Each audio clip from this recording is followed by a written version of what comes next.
Welcome to the show, 5-Star Fam. I'm AJ, and this is Michael.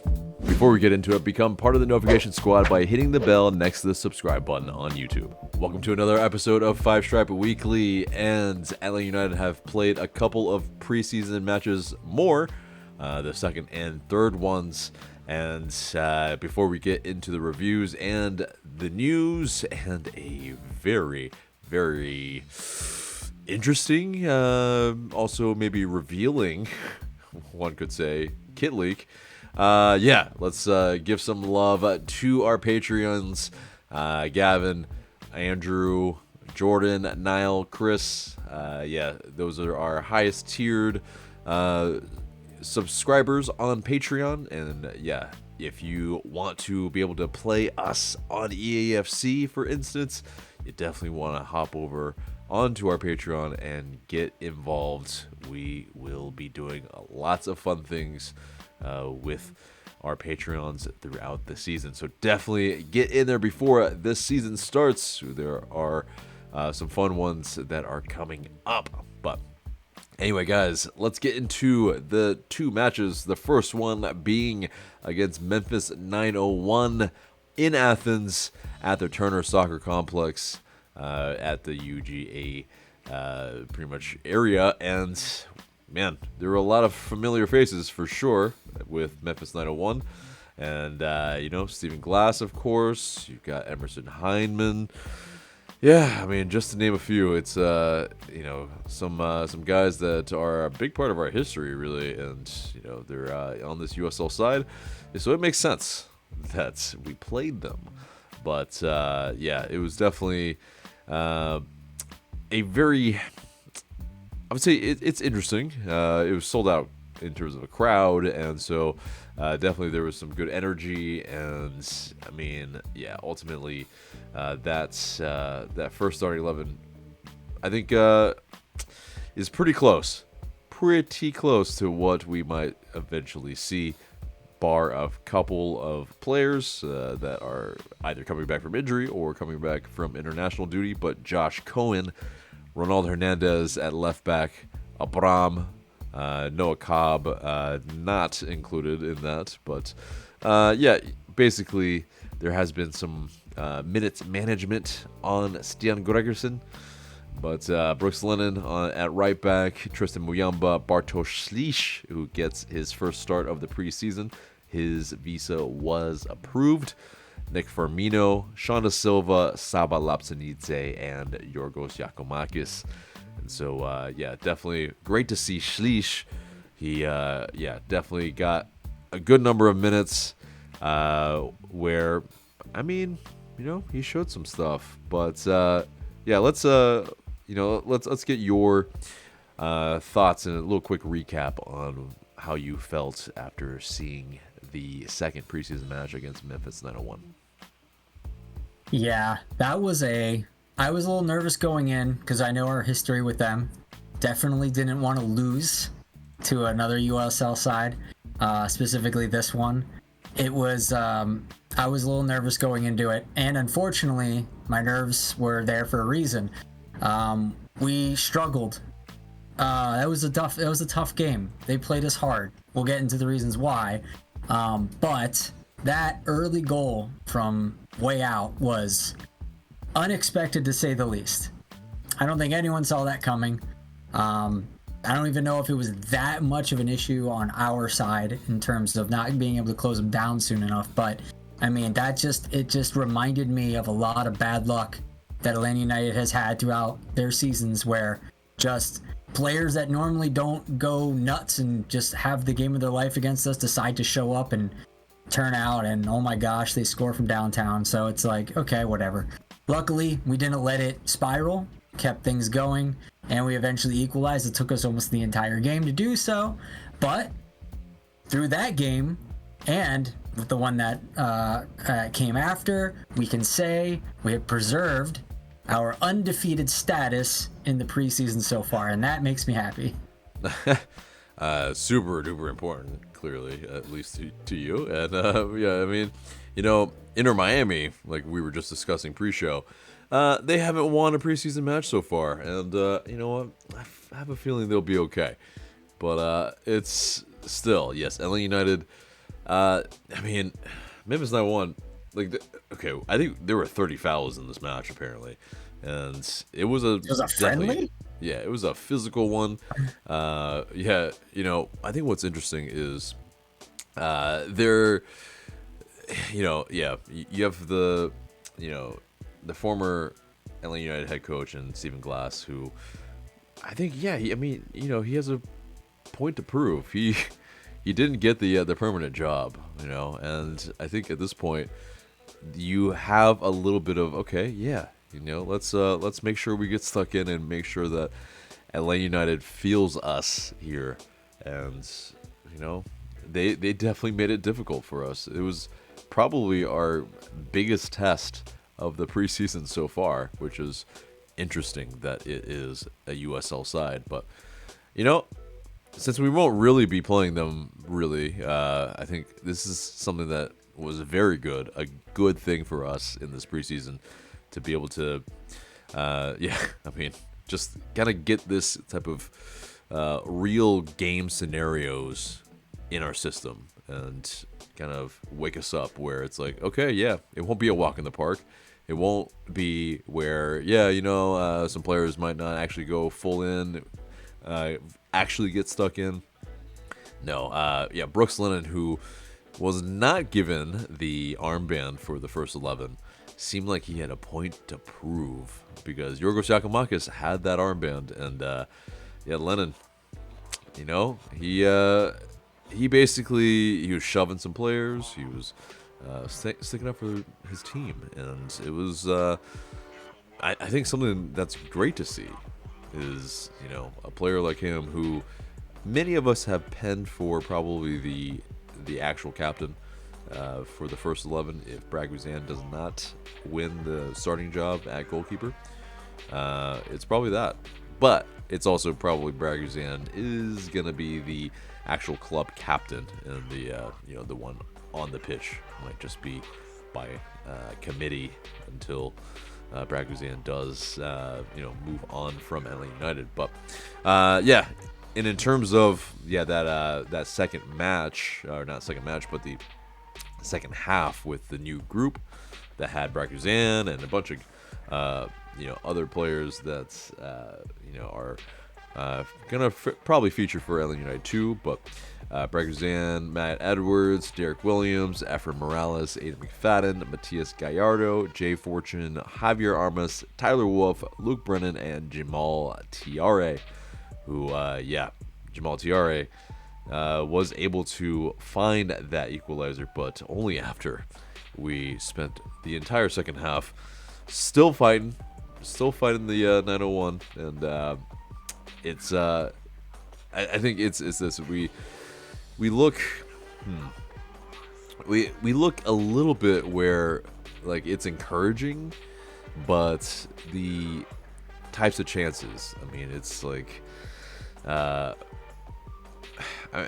there's a lot of balls over the top, which I think is a theme so far without Thiago Almada, and then especially without Yorgos Yakimakis, you know, in the whole match. But Jamal Tiare, he was everywhere. It felt like he was getting himself involved kind of deeper and on the wings as well. It seemed like, yeah, you know, he's a guy that will be a busy bee and will be very good cover for Yakimakis. But yeah, how'd you find the second half? So Gonzo said after, when he spoke to some press, that the second team, the second unit that came out for the second 30-minute session, outperformed the first, which was not to be expected considering it was mostly, like you said, you know, made up of twos and depth pieces. So that was a little surprising to see, but it's also kind of nice to see, because that means, you know, our kids and our twos are they have some fight in them, and they can step up when called upon. Yeah, they were barely clinging on the end of the game, but like, they clinged on, they held on, so that was good. The first half, again, going back to it, I think the reason why, you know, Memphis was able to cause us so much trouble is because Stephen Glass kind of knows what makes Atlanta United falter, which is kind of just high press chaos. And I mean, when I'm watching this game, it reminded me almost of watching like a Red Bull game. Like Atlanta still has difficulty playing through intense high pressure, and that was very evident in the first half and in the second, but not as much in the second because there was more off the gas, and they were starting to get a little tired, Memphis, coming against us. So it was it was still kind of what we're used to. However, it mimicked an away scenario, against a high-pressing team, which is our kryptonite, and we came out of that 1-1, a tie. In terms of an MLS away fixture, that's a pretty good result, instead of getting absolutely shellacked, like 4-0 or something like that. So, if that's the way we're going to play, like a New York Red Bull or some other, like, maybe St. Louis next, when we go away to play them, maybe hopefully we can get like a 1-1 draw, or maybe eke out a victory if we play at least in such a way where we can mitigate some of that crazy chaos, everyone running to second balls, and who can get there in these 50-50 scenarios. It's just madness. So who knows if we've gotten better at it. I feel like this is at least some practice to get us ready for it, so that's at least kind of good. I like that Memphis plays us so hard and kind of employs a strategy that really can mess us up, so it gets us ready. I'm happy to see that, and we didn't do absolutely terrible against it.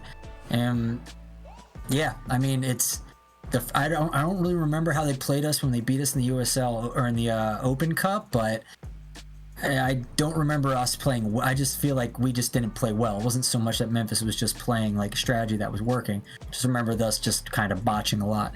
So this game, though, they had a plan and they executed it well, which was basically throw a wrench in our plan, and it worked. But we were able to survive it. So I think that's some growing pains, maybe. Hopefully, because it is that. I mean, Pineda did mention wanting to get that type of those reps in on the road, and them playing. Well, I don't know if he prognosticated them playing us like this, but yeah, I mean, it is definitely, it's a great sign, I feel like, of we were able to outlast a little bit them, even though it was their first preseason match, and for us it was our second. But it is also okay. Teams are going to tire out in general. There's no team will be able to press for 90 minutes, not even the New York Red Bulls. So, although they're probably one of the closest to be able to do that. But yeah, I mean, the fact that Jamal Tiare was able to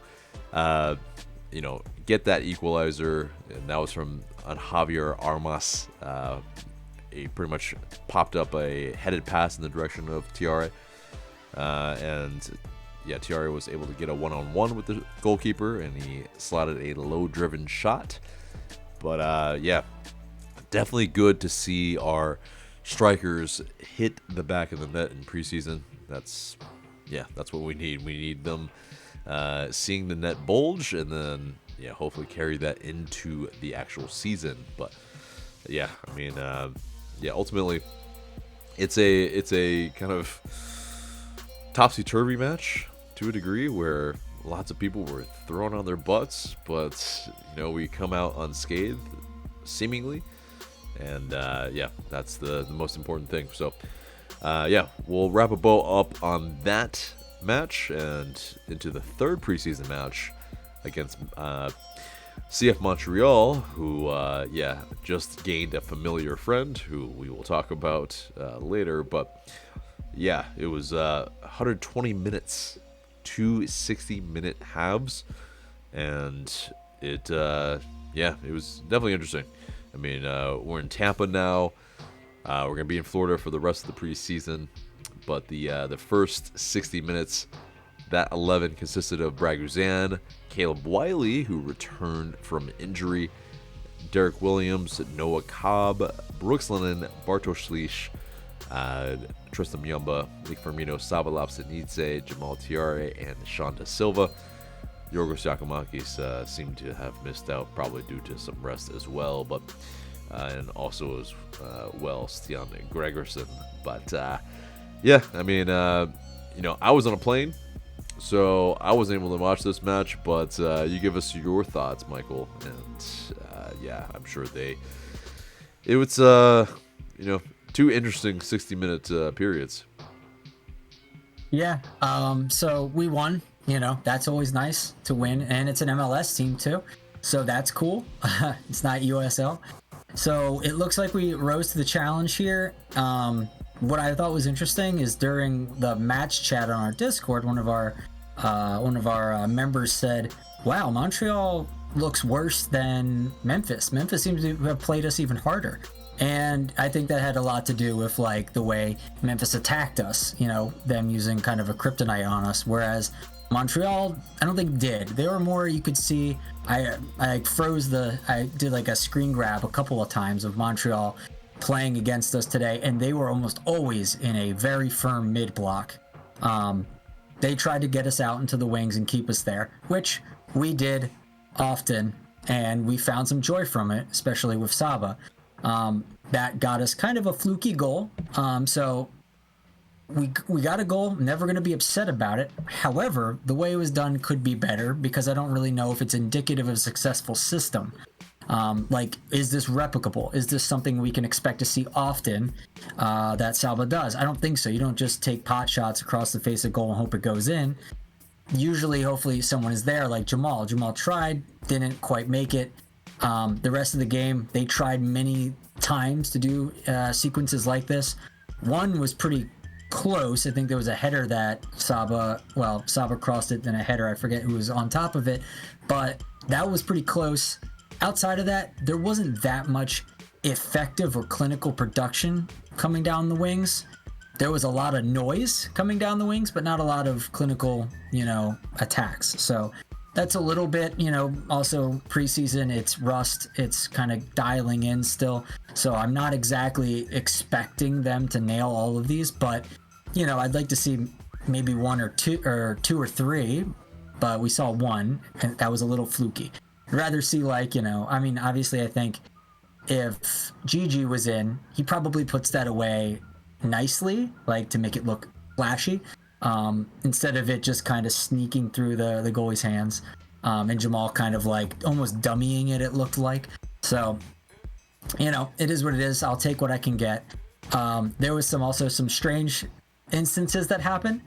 The strangest of those instances is the goalkeepers, two of them from Montreal, playing in such a high line, like really, really sweeper keeper all the way up.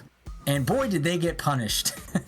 Yeah, which we'll get to there, but that struck me because I was able to watch like a few minutes, more than a few minutes, but really it's definitely strange, I would say, and seeing a keeper pretty much at like the 30-yard line, 35-yard line is, what?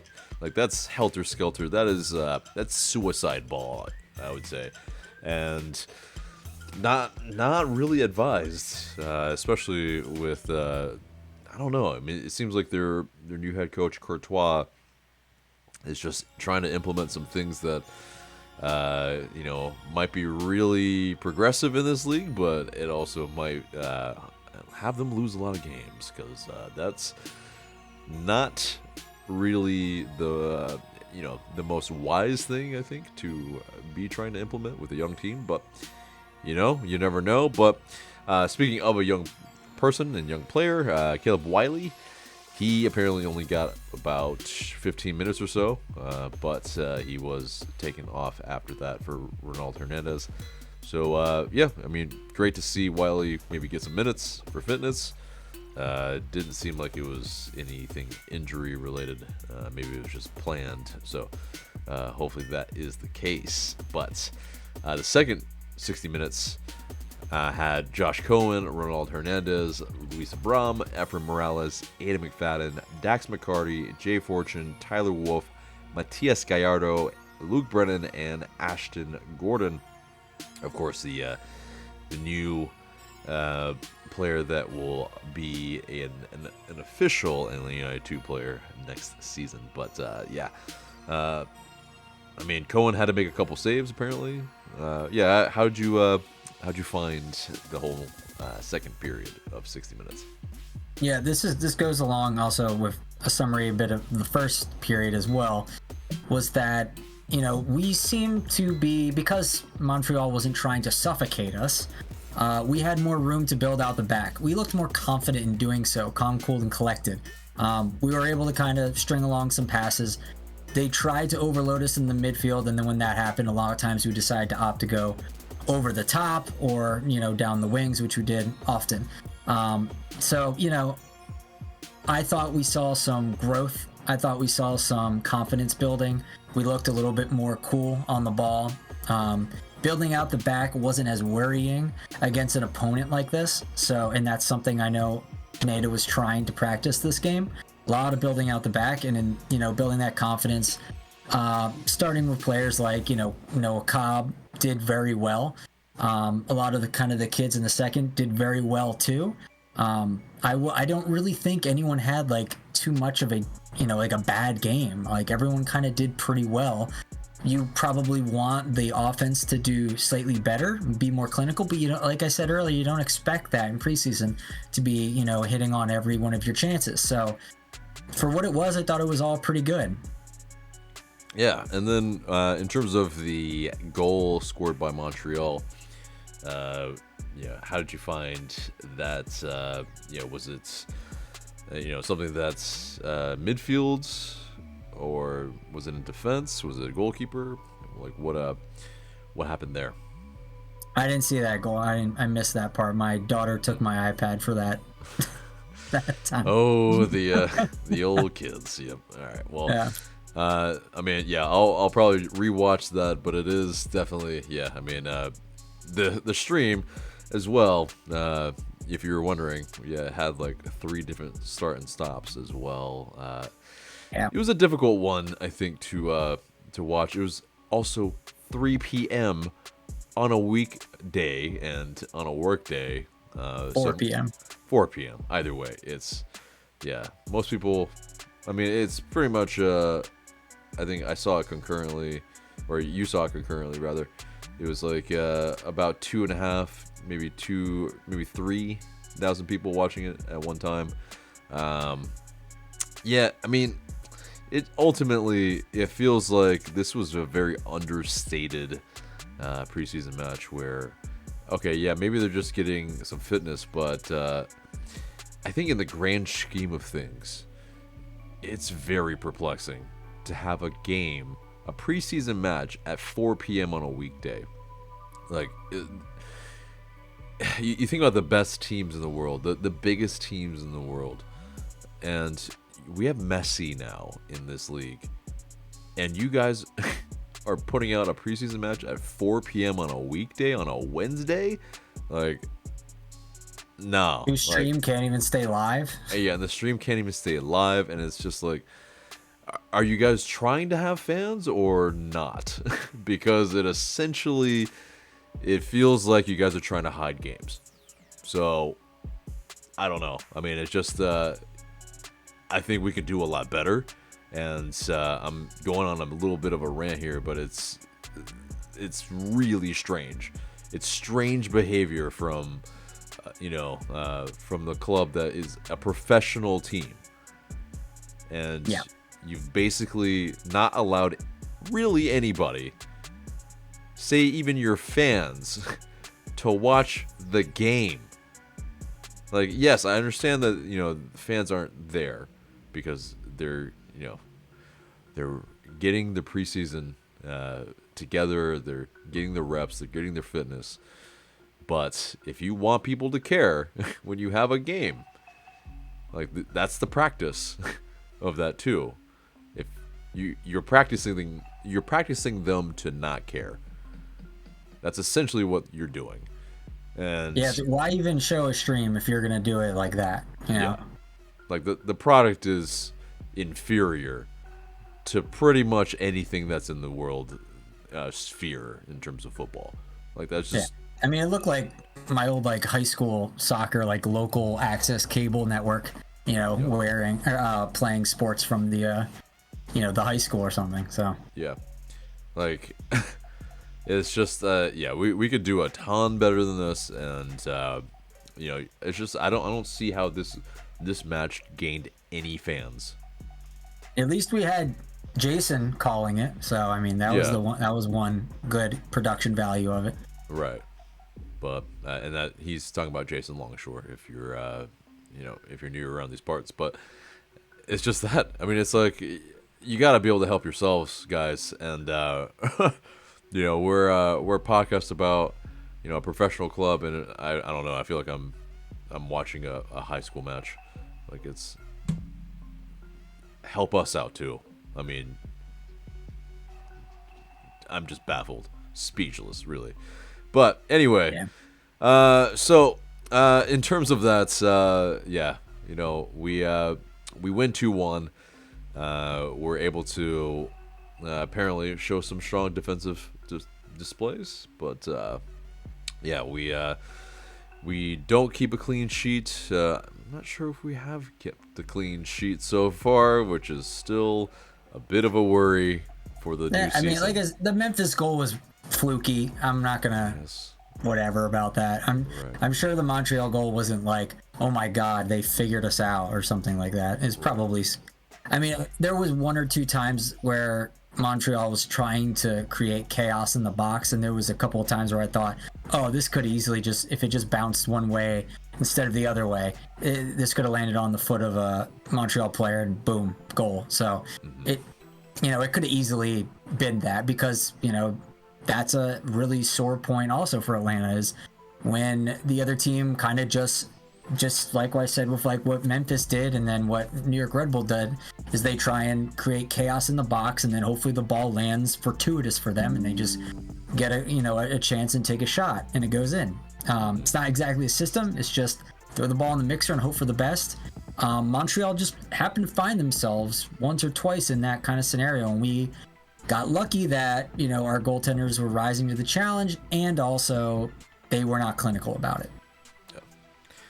Well, like you said, we're undefeated in the preseason, so we'll talk about Tyler Wolff's goal. Yeah, and Tyler Wolff was able to beat the keeper, who definitely was playing a little too up, and that's how you beat him. Is you definitely humble the other team by making sure that, hey, you pretty much, if you're a goalkeeper, you should be playing pretty close to your box, otherwise you're going to be punished. Listen, Tyler Wolff was watching Al Nassr pummel Miami, where they scored from behind the halfway point against Miami, just to punish the poor Calendar who stepped too far out. Yeah, and that's the thing. It's if you're a goalkeeper and you feel like you have the skills to be able to kind of counteract this type of thing, I mean, you're gonna get humbled real quick. I feel like it's very rare that someone from the other side is not gonna be able to beat you from 35 yards out if you're not even in your box. It's just good luck.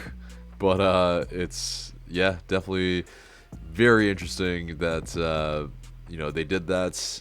It will be very fascinating to see how CF Montreal actually plays in the actual season, but I can't imagine them actually doing too much of this. I almost caught them twice on it too. The keeper made a really bad pass one time, and I think like Tristan received it and was able to get a shot off, and it was just wide or something like that, if I remember correctly. But it was almost twice that they were severely punished for just an incredible outcropping with their goalie. Mm-hmm. But so like I said, it's still an undefeated preseason. There are a couple more preseason matches this Saturday at February 10th against Tampa Bay Rowdies. It'll be 3 p.m. closed match again, and then SKC on February 17th, another closed match. But the Rowdies will be streamed on YouTube, but the SKC one will not. That'll be close everything.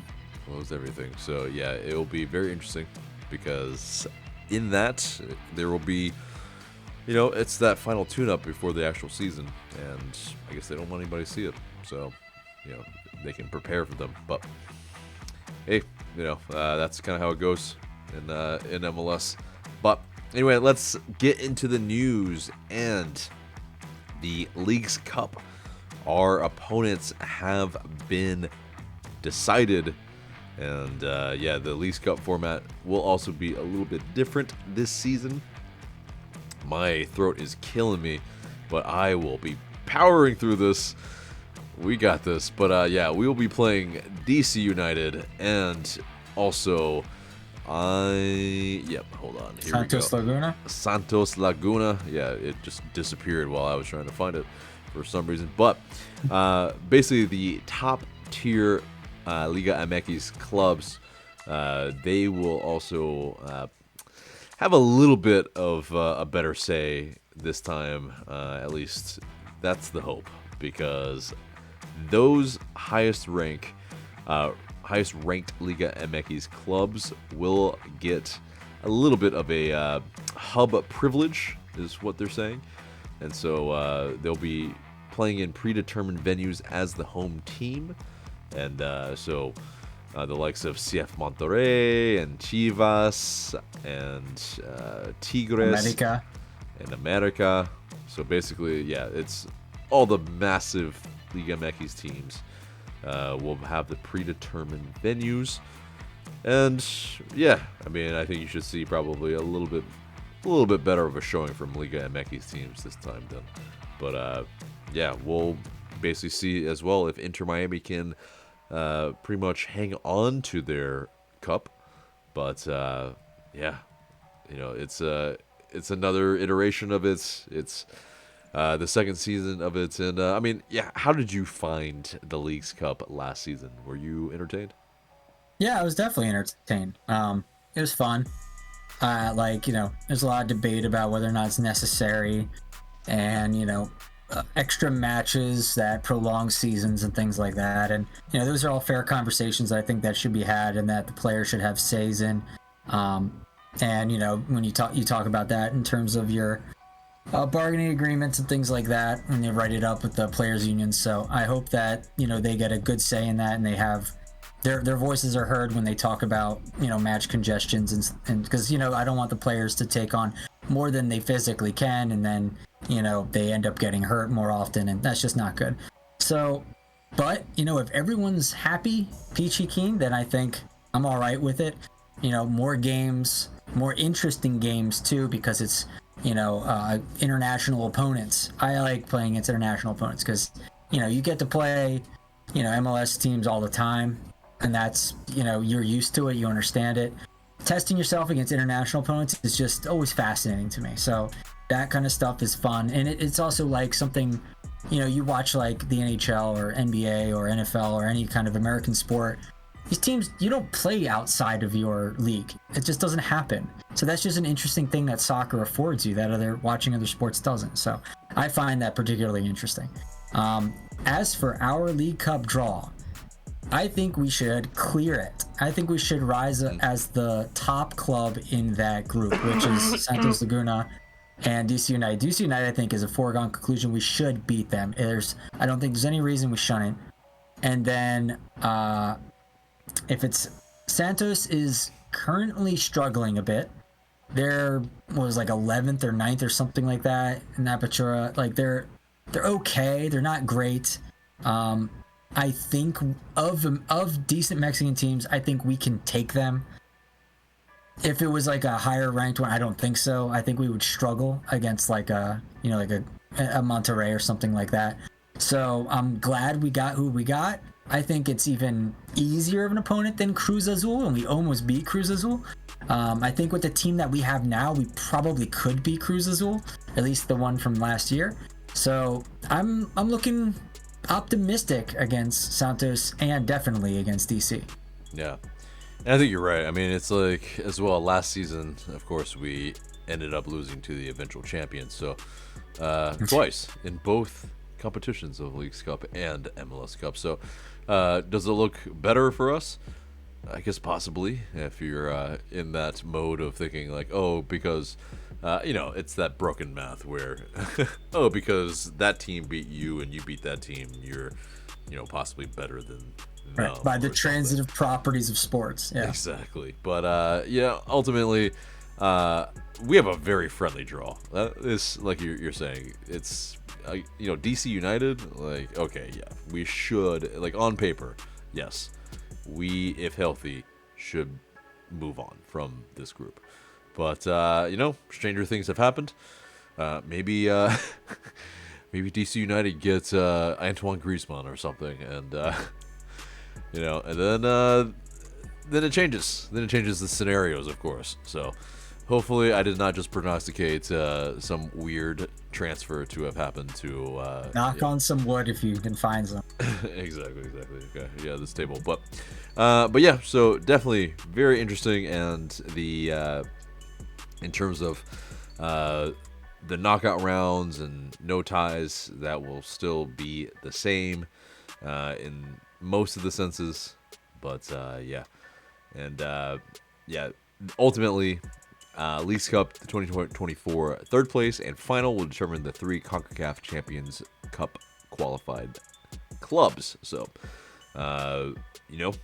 it'll be something to play for a lot of the clubs to get into Champions League.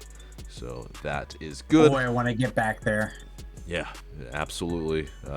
And yeah, it means, of course, we would have to sign a lot more players as well. And I think that's always a good thing. Like we, we've had some really good players when we were in the Champions League, and I think that's something that it only means good things. But yeah, moving on from that, Atlanta, Georgia will host a total of 8 FIFA World Cup 2026 matches. That is incredible, and it will also include one of the semifinals. They announced it on Sunday, and yeah, of course, the 2026 World Cup will be played in the USA, Canada, and Mexico in the summer of 2026. But yeah, we're one of the host countries, one of the host cities. We have 5 matches in the group stage. It's gonna be exciting. I mean, and one of the things that will apparently change is that Mercedes-Benz Stadium will not be known as that in 2026. It will be called Atlanta Stadium. So definitely some big news. How are you taking all of it? Yeah, I mean, I'm excited for it. I really would love to get tickets to some of these games. And the semifinal, I don't know how prohibitive those costs and that selection might be, so we'll see. But that would be nice. Well, you have 2 children, and you might have to sacrifice them. Yes, yeah, I mean, the firstborn, right? So yeah, that might be prohibited. We'll see. But at least, like, if I could get one game, I would like to have gone to a World Cup game. I haven't gone to one before, so that would be really cool. I mean, it's in my hometown, so why not? That's a perfect opportunity. So I'm excited for that.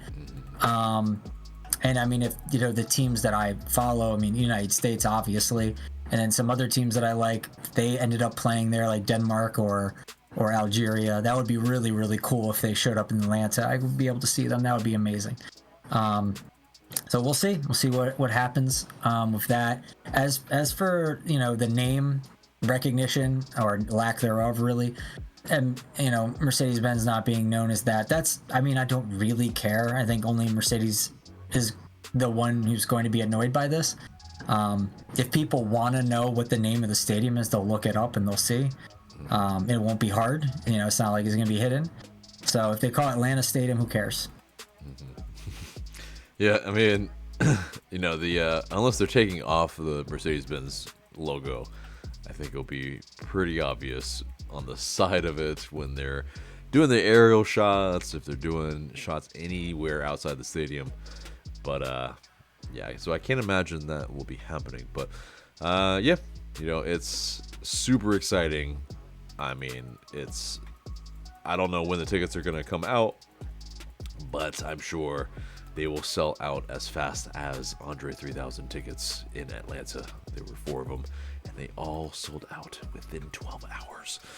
Anyway, so let's move on from that transfer rumor, and it's a strange one. But Lionel Lauriel, or Leo Paradiso, as he goes on Twitter, he mentioned that LA United is evaluating making an offer for Baltasar Rodriguez, and he tweeted out, the player would only leave the club due to the termination clause, which is $20 million. He's an Argentine soccer player, 20 years old, as mentioned, and he is an attacking midfielder. And, currently plays for Racing Club, but, $20 million? I don't know. Like, that doesn't seem possible right now. Like, we don't have the DP spots. That would mean somehow we're moving Thiago Almada to some other club that's not in Europe, and opening up a DP spot somehow. Like, I don't get it. Like, that, it seems as Swiss cheese of a rumor as it gets. But it's not the first time it actually has popped up as a rumor, so we'll keep tabs on it for you. But I'm skeptical. But you have any thoughts on Baltasar Rodriguez? Yeah, I agree with you. It's farcical to think that we would pursue that at this point in time.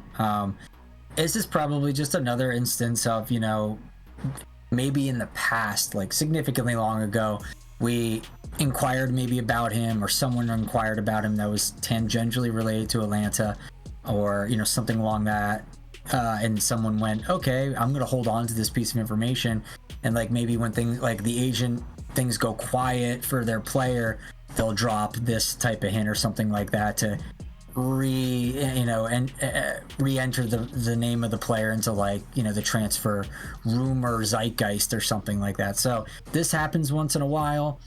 They kind of sit on information and release, and they drip feed it when they want to. So it's, who knows if this is even recent. I suspect it's not, so I don't think we need to really worry about it. Yeah, that's a great point about the drip feeding, and possibly like when did this even happen. So but speaking of attacking midfielders that are Argentine, Thiago Almada, he scores again, and now that's 4 goals and 2 assists for the U23s. And I mean, Almada is balling out. He still hasn't joined us in preseason, but I think he'll be soon, and he'll be. He's stayed ready, but it's just a matter of, will he be able to play with the rest of the team? Yeah, I think he'll be okay. But most of the guys, except for Bartosz Slisz, and Stian Gregerson, will be pretty continuous from last season. So I don't think it will be too bad. But Almada, the captain of the U23s, man's been balling out for Javier Mascherano. So, in terms of another bit of news, Paulo Neto, he is back as the MLS player for LA United, and he's here to get that number 1 spot again. He was the MLS Cup runner-up last season, and so hopefully he, the Brazilian, will be able to, kind of make those amends, because he's put LA United on the MLS map for sure as a force. But moving on from that, the new kit leak. Oh, by the way, Paulo, get at us. We need some EAFC lessons. We absolutely do. Yeah, we played our patrons, and woo, we got rinsed. It was a lot of fun. I mean, I wouldn't say exactly rinsed. My internet connection. I got rinsed. Yeah, my internet connection actually affected more so than I thought it would. Yeah, we'll blame it on that for now. Yeah, for now. But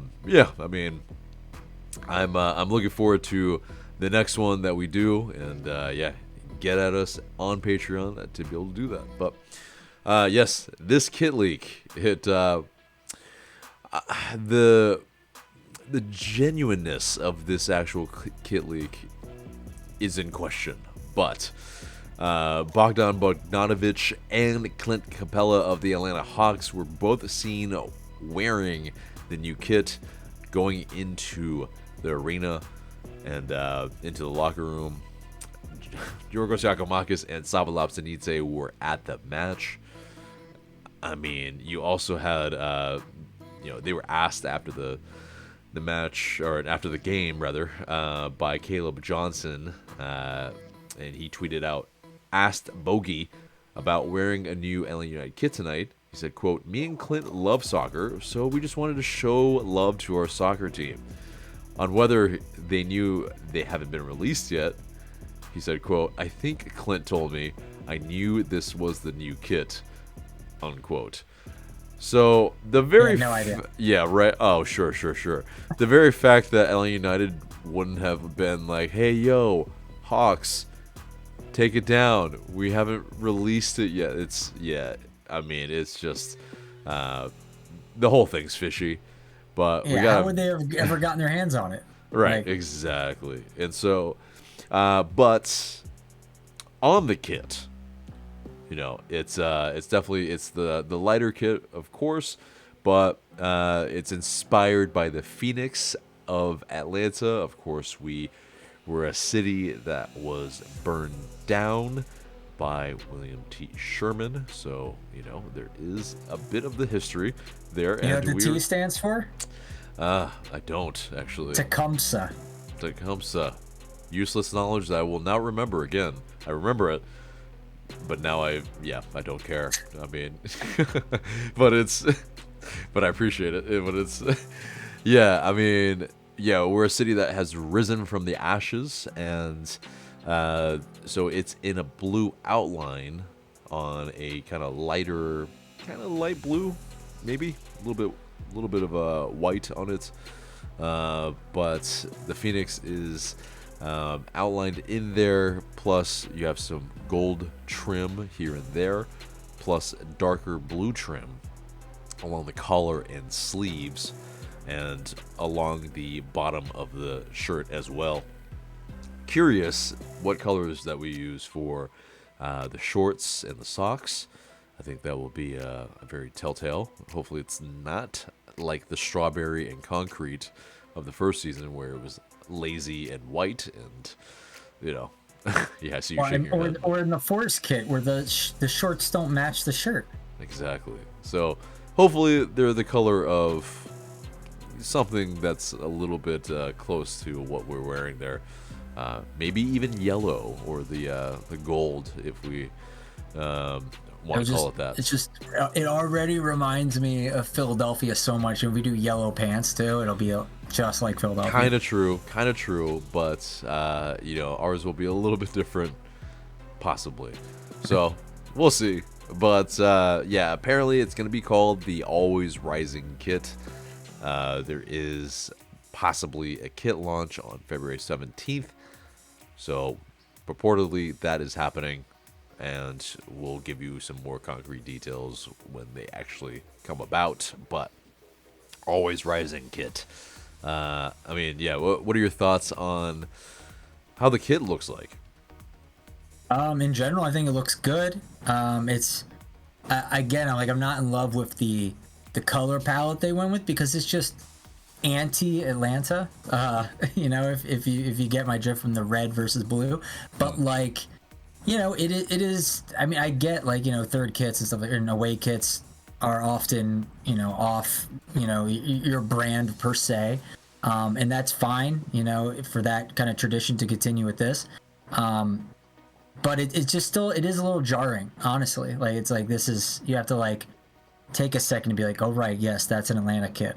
It's a little jarring, even more so than the green one, which people were a little surprised by that as well. So it is what it is. However, the yellow accent, I think, kind of makes it look a little nice. The Phoenix is literally from the Atlanta city flag. It's almost it's almost lifted like the exact same design, which is a pretty good design. It's very flowy looking. It looks nice. I think it looks like a good a good design. People are saying when they see, like, we have our buddy Glenn from the 5 Takes. He said he saw it in person because he was at the Hawks game, and he said that in person they look really good. So I'm hoping that when we get our hands on it, it's even better than it looks so far that we've seen. Yeah. I do, yeah, I agree with the design. I agree with the... I like the color scheme, actually, because, I mean, there's only so many colors you can kind of do along the white that you pretty much have to do, it seems like, by MLS. But, you know, what's interesting is Inter Miami, their new kit, the Adidas logo, the Inter Miami logo, is up and down through the center of the sternum. And I was kind of hoping... Like yeah, that. just like that. And I was kind of hoping that it might be something like that, because where the actual logo is, where the Phoenix is right now as well, it's a little busy. And I kind of, yeah, that's my one gripe with it right now, is they didn't really account for that part of the design. Like, should they have centered the Phoenix a little bit? Possibly. But too late now. So it's we'll see how it goes. It also, I mean, the kits kind of vary in where, like, it's like any of the other previous kits, not every kit looks exactly the same when they're produced. So the 5 stripes, the original one, the stripes weren't always the same spot for when the logo was. So it might be a little bit left, it might be a little bit like it was imperfect. And so yeah, maybe it's just those two, we'll see. But you know, I'm curious where they ultimately end up. But let us know in those comments below what you think of them. But yeah, next bit of news, Josef Martinez signed with CF Montreal, our opponents, on Wednesday. And yeah, he was seen talking with Gonzalo Pineda and also Brad Guzan. I mean, Josef Martinez. No chicken was thrown. No chicken, well, that we know of. I mean, that was that we reported. know of. Yeah. Yep. Yeah. And, you know, maybe Josef Martinez, yeah, he brought a little to-go thing for Gonzalo Pineda of That would chicken be and rice. so funny if he did that. I think, man, maybe he needs to, really, honestly, because He's like, hey, remember that time that I, like, genuinely scared you? Yeah, I was exactly. being violent in the locker room. Good times. yeah, right. So yeah, I mean, Josef Martinez in Canada now. You know, obviously it was a little too soon for him to take part, but what do you feel like for him on this team? Does it make sense? Does it work for you? I mean, it makes sense for Montreal to, like, go after someone like him. I think he's on a TAM deal, so, like, you get Josef Martinez on a TAM deal, that's probably good. Like, a DP, I don't think that's really worth it, but TAM, yeah, that's really good, I think. So, you know, as long as he stays healthy. I mean, he said in, you know, an interview with the Montreal Press that, you know, he's been good for 2 years. He's been fine. The knee is not a problem. And that he gets emotional and he's not going to really apologize for it. So, because he wants to win, hates losing. So, like, you know, it's his old normal self. Glad to kind of see that. Again, I wish it was, you know, like almost with all of these instances where one of our players leaves us, I wish they went to a Western Conference team. Yeah. So we don't have to see him as much. But, you know, he's on an Eastern Conference team. Hopefully, you know, when we play Montreal, it's not, you know, he doesn't scorch us like that one game against Miami where he came on and just ruined us. That was embarrassing. So hopefully that doesn't happen again. But, you know, I wish him well. I hope he does well as a 5-stripe alumni. He's a 5-star 5-stripe alumni. Yeah. And he, you know, I just hope when he plays us, he doesn't do so well. He has an off game. Whether, you know, like, I don't know what Montreal is going to get out of him. I mean, out of Miami, it wasn't great. Like, I mean, you even were playing with Messi, and he wasn't great. So it makes me wonder what exactly they're expecting to get out of him in terms of production. I mean, if you can get like 12, 15 goals out of him, I would probably consider that a success, but it's like that's so underneath what he's capable of, like in his prime. So, you know, I don't know what Montreal's goals are for this season. I mean, they were like ninth or 10th or something last year in the Eastern Conference. I don't remember. But you know, I can't see this being the move that like puts them as a cup contender. So I don't know what else they're gonna do. I know they have Huyan, I think is how I pronounce his last name. That guy is scary because he's so darn fast. And they have one or two other players that I think are pretty good. Wayama's on there, but like outside of that, I don't really think that they have Mason Toyna, I think too. Like I don't really think that they're super threatening. So I don't think this is going to really tip the scale for them. I'd be surprised if they start doing really well, but I also wouldn't hate it because it's Josef Martinez. Yeah. I mean, he definitely got the airport treatment, you know, where fans showed up and, you know, he was able to be greeted by them, sign some stuff. And he spoke some French. Yeah, spoke some French. Man can speak like 8 different languages and all well. So it's incredible in that respect. But it's also, yeah, you know, on that, like how much can he give? How many goals does he have in him this season? That is the roll of the die that they're taking. And, I mean, why not? On their regard, it's like, okay, you know, like take the flyer out on a former MVP in this league. They have nothing to lose, pretty much. And on a TAM, of course, yeah. Yeah, and so, and as well, I mean, it's like, it's kind of been mentioned a little bit, but Victor Wanyama, he and Josef Martinez got a little bit of a chokehold with each other a few years ago, and now they're teammates. And I think it's, you know, this stuff happens. I mean, things get heated on the pitch, and enemies become frenemies, and it's okay. Like it's, I don't think it's the biggest deal. Probably I think worse things have happened, especially. I would say, like, yeah, in the NBA, you see that probably more frequently, where you have players it looked like just absolute enemies, and now they're teammates. Case in point, probably Chris Paul and the Warriors. I mean, it's, you know. Money will do that to you. Yep, money will do that, a.k.a., yeah, this is a job. This is a job for a lot of the players. So, yeah, they're going to go where they can get paid, because that's what they do. So, but yeah, anyway, let's move on to, where it's a small little preview, but Tampa Bay Rowdies, 3 p.m., February 10th. We saw definitely, you know, a very interesting kind of game format, and we'll find out how the game format is for this next match too. Of course, it was 120 minutes for 2 different squads on Wednesday. I don't think they will be playing 60 minutes again just 3 days later. I think it's probably going to be a regular 45, but things could change. Who knows? They don't tell anybody until the day of. So,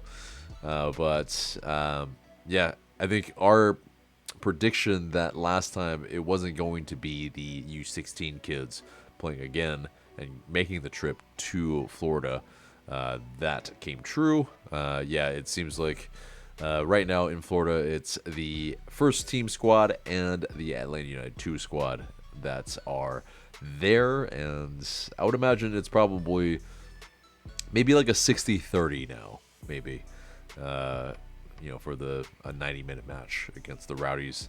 I don't think that the Rowdies have a full team like that to be able to do what we're doing there. So I think it's going to be something like that. And I have a feeling, it's probably going to be a little bit more where Stian Gregerson, his minutes management, he might get a start here. And I think we might see our strongest 11 as much as we can. Caleb Wiley probably gets maybe 45. We'll see. But yeah, you have any prognostications for this match? No, I just want to see goal scoring, a little cohesion, a little bit more like building on what we've already seen in this last game, chemistry building, and yeah, like I said, more. I want to see it result in build a play that creates goals, or at least good scoring chances. If we're not clinical yet, that's fine. Just some good build up to some good, decent chances. That maybe, if we were a little more sharper, those would have gone in. And obviously no injuries. I like it. I mean, yeah, I think the only thing I'd add is that I'd like to see some goals from the run of play that's, yeah, a little bit more team goals. Less spectacular, less, where it's a little bit more fluky. I want to see how well the team can sequence together some passes and finish the good sequences off. So yeah, I guess it might be better to respond with, what do I don't want to see? So what I don't want to see is us feeling like we're out of our depth, like we're kind of getting run over. Like if Rowdies decide to do like a chaotic high press or something like that, how do we respond to that? Can we play out the pressure? That is something I would like to see if that's how they end up playing. If they decide to play in a middle block like how Montreal played us, I want to see us be able to dissect that, tear it apart so we can play through it, through the middle. I don't want to just see us, we see the other team, they've done a middle block, so we're just going to go balls over the top and down the wing only. I want to be able to, I want to see us start to try and tear that middle block apart, tease it out so we can go through it. I want to be able to start to see that, and if we can build towards that, that would be nice, because I think a lot of teams will do that against us. Yeah, and also be able to, essentially find solutions in game. That's something that eventually we hope to be working towards. So we understand, it's preseason still, so it's there's really, this is more match fitness more than anything, and then the actual tactics, hopefully, but it's one of those things too, though. We have 2 more matches, so it's now's the time to be able to get a little bit more of that that type of integration in terms of tactics. But anyway, so that is the news, guys, and pretty much the entire episode except for the question of the day. And the question of the day is, do you like the kit leaks before they actually reveal the kit? Because, there's some people that don't want to see anything. They just want to know when it's revealed. Or are you there for every bit of it when Franco Escobar accidentally leaked it in the locker room? All those type of moments where, there's been some very interesting ways that they accidentally had some leaks out. So... And do you think these leaks are accidental, or is it all guerrilla marketing? Exactly. So, I think either way, we get the information that we need, I guess. So, whether the Hawks fans deserved it first as well, that's a whole other thing. We shall see. But anyway, guys, that is the episode there and there. Remember to like, share, comment, subscribe. I've been AJ. That's been Michael. Thank you so much for watching, and we will see you in the next video.